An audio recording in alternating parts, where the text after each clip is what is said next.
Olá, amados! Hoje é o nosso, último capítulo. Hoje leremos o capítulo 24 do Evangelho de Lucas. Hoje é dia de Natal, é um dia muito importante. Estamos muito felizes de estar aqui com você. O meu pai vocês já conhecem, então hoje eu vou apresentar a minha irmã Kátia. Ela foi a pessoa responsável por me apresentar Jesus. Ela foi a pessoa que me presenteou com a minha primeira Bíblia. Então, se hoje eu sou uma pessoa que ama Jesus, que ama Deus, sou uma pessoa temente aos ensinamentos, eu devo tudo isso à minha querida irmã. Ela é uma pessoa muito de Deus, ela é uma pessoa que segue os ensinamentos, ela tem a presença do Espírito Santo. Eu tenho certeza que vocês vão amar conhecer ela também. Então, hoje nós leremos. A Kátia vai iniciar a leitura, meu pai vai terminar e os comentários então vamos deixar para o final. Sejam bem-vindos. Vamos lá? Vem comigo? Vamos lá, né? A paz do Senhor Jesus para todos. Então vamos ler aqui, Lucas capítulo 24. No domingo, bem cedo, as mulheres foram ao túmulo, levando os perfumes que haviam preparado. Elas viram que a pedra tinha sido tirada da entrada do túmulo. Porém, quando entraram, não acharam o corpo do Senhor Jesus e não sabiam o que pensar. De repente, apareceram diante delas dois homens vestidos com roupas muito brilhantes. E elas ficaram com medo e se ajoelharam e encostaram o rosto no chão. Então os homens disseram a elas: por que vocês estão procurando entre os mortos quem está vivo? E ele não está aqui, mas foi ressuscitado. Lembre que quando estava na Galiléia, ele disse a vocês: o Filho do Homem precisa ser entregue aos pecadores, precisa ser crucificado e precisa ressuscitar no terceiro dia.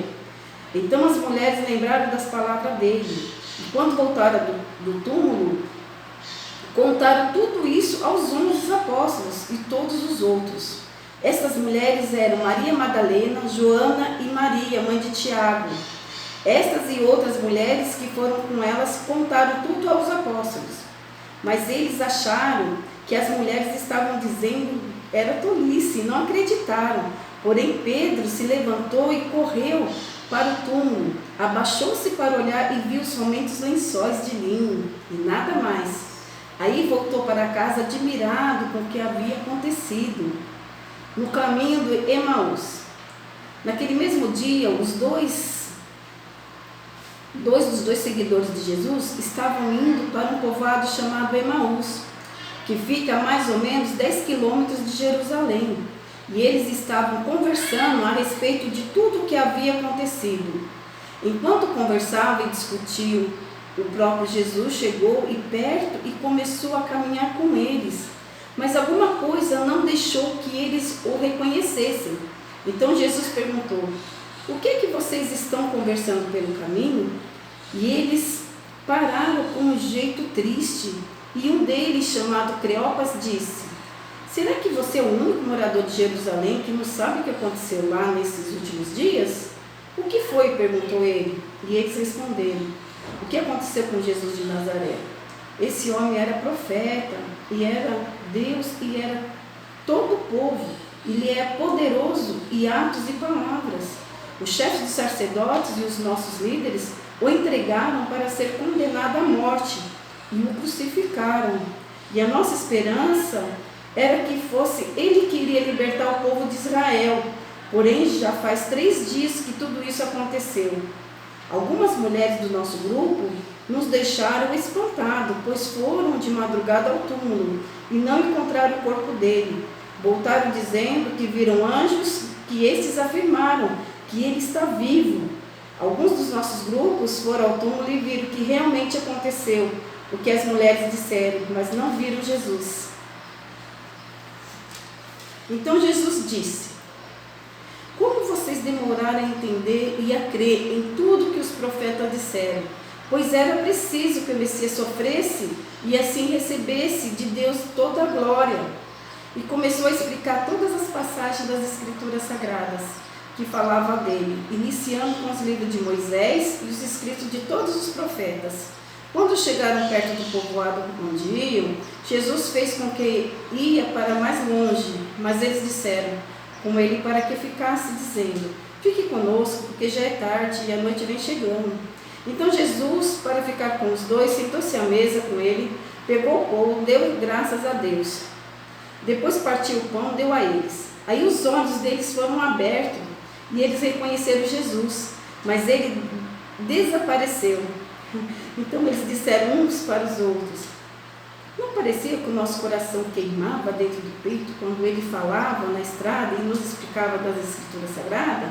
E eles se levantaram logo, voltaram para Jerusalém, onde encontraram os 11 apóstolos reunidos com os outros seguidores de Jesus. Os apóstolos diziam: de fato, o Senhor foi ressuscitado e foi visto por Simão. Então os dois contaram o que havia acontecido na estrada e como tinha reconhecido o Senhor quando ele havia partido o pão. Glória a Deus.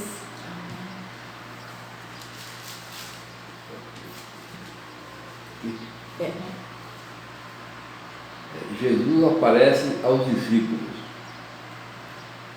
Enquanto estavam contando isso, Jesus apareceu de repente no meio deles e disse: que a paz esteja com vocês. Eles ficaram assustados e com muito medo e pensaram que estavam vendo um fantasma. Mas ele disse: por que vocês estão assustados? Porque há tantas dúvidas na cabeça de vocês? Olhem para as minhas mãos e para os meus pés e vejam que sou eu mesmo. Toquem em mim e vocês vão ver, pois um fantasma não tem carne nem osso, como vocês estão vendo que eu tenho. Jesus disse isso e mostrou as suas mãos, os seus pés. Eles ainda não acreditavam, pois estavam muito alegres e admirados. Então perguntou: você tem aqui alguma coisa para comer?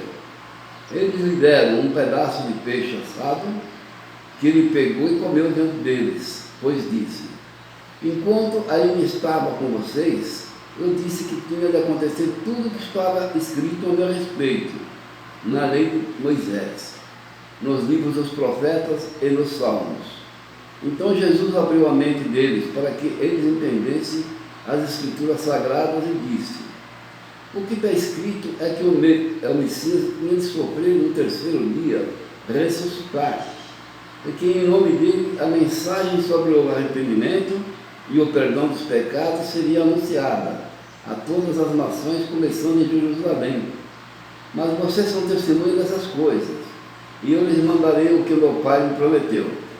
Mas esperem aqui em Jerusalém, até que o poder de cima venha sobre vocês.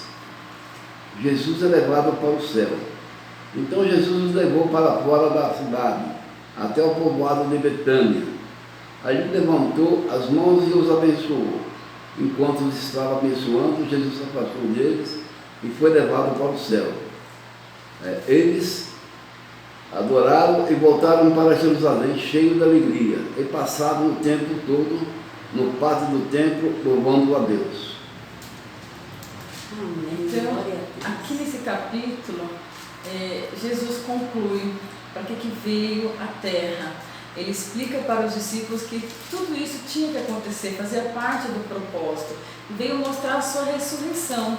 Os apóstolos tiveram que tocar nele, sentir ele, para que realmente acreditassem que Jesus estava vivo. Então tudo isso faz parte de um plano que foi instituído desde a criação. Quando Jesus criou o homem e a mulher, ele tinha em mente o quê? Ter intimidade com a sua criação. Deus passeava no jardim do Éden todas as tardes com Adão e depois com Eva também. Quando o pecado foi instituído e eles foram expulsos do jardim do Éden, todo o plano de Deus foi traçado. Para quê? Para retomar essa intimidade com a humanidade. Jesus nunca quis ficar longe de nós, humanos. Então, qual que era a intenção? A intenção era criar um plano de redenção onde o homem pudesse ser salvo dos seus próprios pecados. Então, com isso, instituiu o plano. Jesus habitaria entre nós. Então, o Verbo se fez carne e habitou entre nós. Isso está escrito nas Escrituras. Jesus veio para nos salvar. Qual que é a intenção de Jesus? Jesus tinha que vir nos ensinar, criar uma nova aliança com a humanidade. Então, a partir de Jesus, toda aquela aliança que Deus criou com Abraão ficou para trás. Abraão, Moisés, a partir daquele momento haveria uma nova aliança. A aliança viria por onde? Através do arrependimento e através do batismo. Todo aquele que cresce em Jesus seria salvo. Não precisariam mais ser descendentes de Abraão, não precisariam mais da circuncisão, precisariam ter fé, precisariam acreditar. E Jesus nos deixa mais 2 novos mandamentos, baseados em amor. Amor aonde? Amor a Deus, amar a Deus sobre todas as coisas, de toda a sua força, de todo o seu entendimento, e amar ao próximo como a si mesmo. Esses seriam então os mandamentos que Jesus nos passou, fora todos os outros ensinamentos. Ele durante 3 anos, ele ensinou os discípulos a perdoar, a não julgar, né? Principalmente a gente não julgar o pecado do outro, porque nós também somos pecadores. Jesus nos ensinou a orar, restabeleceu a intimidade que nós tínhamos perdidos. Por quê? Porque só os profetas podiam ter essa intimidade com Deus. Mas na morte de Jesus, quando rompeu o véu do templo, ali estava estabelecido que todas as pessoas podiam orar diretamente a Deus. Então restabelece-se novamente a intimidade. Você pode na sua oração ter um contato com Deus por intermédio do Espírito Santo. Jesus na sua morte nos deixou o seu Consolador, que é o Espírito Santo. Ele age, ele está entre nós. Creia, clame por ele, que o Espírito Santo vai vir até você, te abençoar. Então hoje é um dia muito importante, porque hoje é o aniversário da pessoa que trouxe salvação para todos nós. Jesus trouxe salvação para mim, para você, para todos nós que estamos aqui. Creia nele, creia em tudo que ele fez, creia em todos os ensinamentos que ele nos deixou. É isso que ele pede para que fortalecemos a nossa fé nele. É nele que temos que crer, é para ele que devemos ter nossas orações. Então creia, Jesus vai interceder por você junto ao Pai. Aquele Pai que te ama, aquele Pai que quer a sua intimidade. Ame a Deus, que todas as outras coisas lhe serão acrescidas. É nisso que temos que ter fé, é nisso que temos que crer. Então hoje eu quero agradecer a Jesus por ter vindo até nós, por ter feito, por ter sido carne como nós, por ter habitado entre nós e por ter realmente passado por todo o sofrimento que ele passou, para te oferecer, porque ele nem obrigar, ele não te obriga, mas ele te oferece a salvação. Amém? Aleluia, amém? Glória a Deus, né? Então que possamos ser salvos, que possamos hoje comemorar com alegria esse Salvador que veio porque te ama. É só amor que ele veio proclamar. Glória a Deus. Amém, família? Amém. Então Deus hoje concluímos e até a próxima. E vamos ver o que a gente vai aprontar daqui pra frente. Deus abençoe você e toda Amém. a sua família. No nome de Jesus. Creia que Jesus está vivo. Amém. Glória a Deus. Jesus vive. Aleluia. Tchau.